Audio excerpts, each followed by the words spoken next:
गुजरातच्या आरवली डिस्ट्रिक्टमध्ये 6 लहान मुलांची डेथ झाली आणि असं म्हटलं जातंय की ती डेथ चांदीपुरा CHVP ह्या व्हायरसमुळे झालेली आहे, पण ते अजून कन्फर्म नाही झालेलं आहे। तर हा चांदीपुरा व्हायरस नेमकं काय आहे, ह्याला चांदीपुरा व्हायरसच का म्हणतात, तर आणि त्याचे सिम्पटम्स काय आहेत, तो कसा पसरतो, त्याला काही ट्रीटमेंट आहे का, तर हे सगळं आपण बघणार आहोत।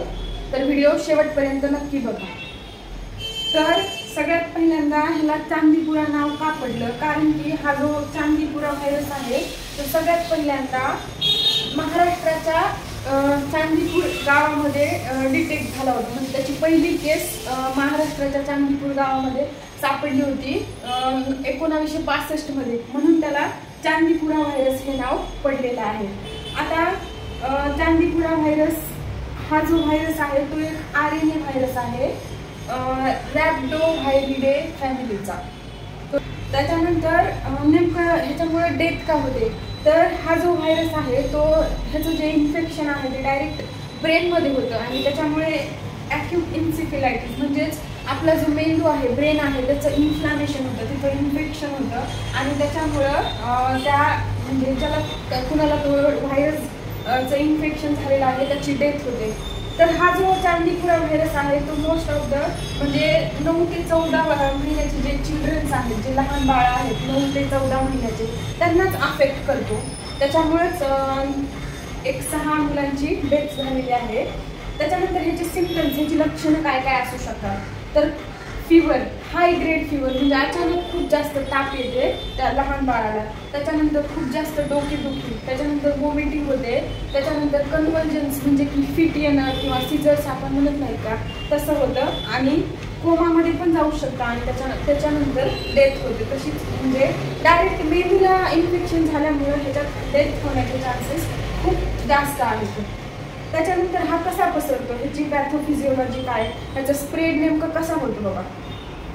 तर एक सँड फ्लाय आहे, म्हणजे आपण माशी पण म्हणू शकतो त्याला, की सँड फ्लाय ती जर आपल्या शरीराला स्किनला जर चावा घेतला ती जर चावली, तिचं नाव फ्लेबोटोमस सँड फ्लाय आहे, तर ती जर चावली तर तिच्यामुळे आपल्या शरीरात इन्फेक्शन ह्याचं पसरतं आणि ते इन्फेक्शन ब्रेनला जाऊन ॲक्यूट इन्सेफेलायटिस होऊन मग त्या पर्सनची किंवा त्या चिल्ड्रनची डेथ होते।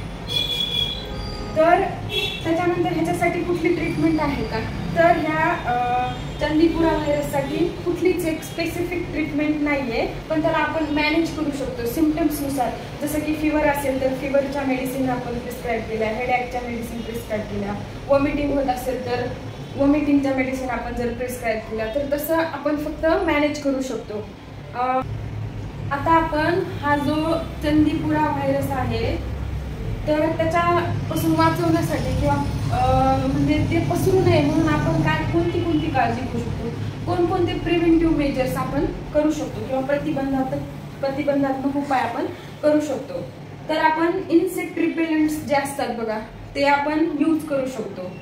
त्याच्यानंतर प्रोटेक्टिव्ह क्लोथिंग म्हणजे की आपलं जे ते लहान बाळ आहे त्याला आपण पूर्ण कपडे म्हणजे की फुल स्लीवचे क्लोथिंग्स वगैरे आपण त्याला घालू शकतो आणि त्याच्यानुसार ती सँड फ्लायची बाईट आपण तिचा चावा जो आहे तो प्रिव्हेंट करू शकतो।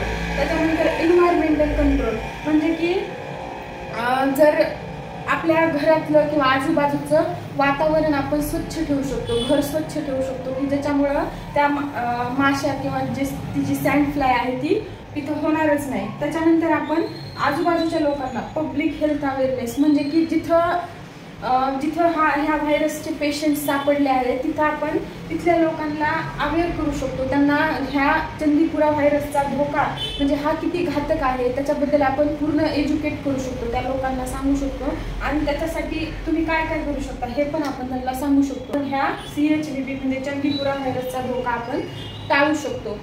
त्याच्याबरोबरच योग्य तो आहार, पुन्हा उकळलेलं पाणी हे जर आपण म्हणजे आपल्या ह्याच्यात ॲड केलं दैनंदिन जीवनामध्ये, ह्या चांदीपुरा व्हायरसची इन्फॉर्मेशन जास्तीत जास्त लोकांपर्यंत शेअर करा, त्यांना अलर्ट करा। आणि व्हिडिओ तुम्हाला कसा वाटला ते सांगा. जर आवडलं असेल तर लाईक करा आणि अशाच इन्फॉर्मेटिव्ह व्हिडिओसाठी मेडिको जीकेला सबस्क्राईब करा. Thank you so much.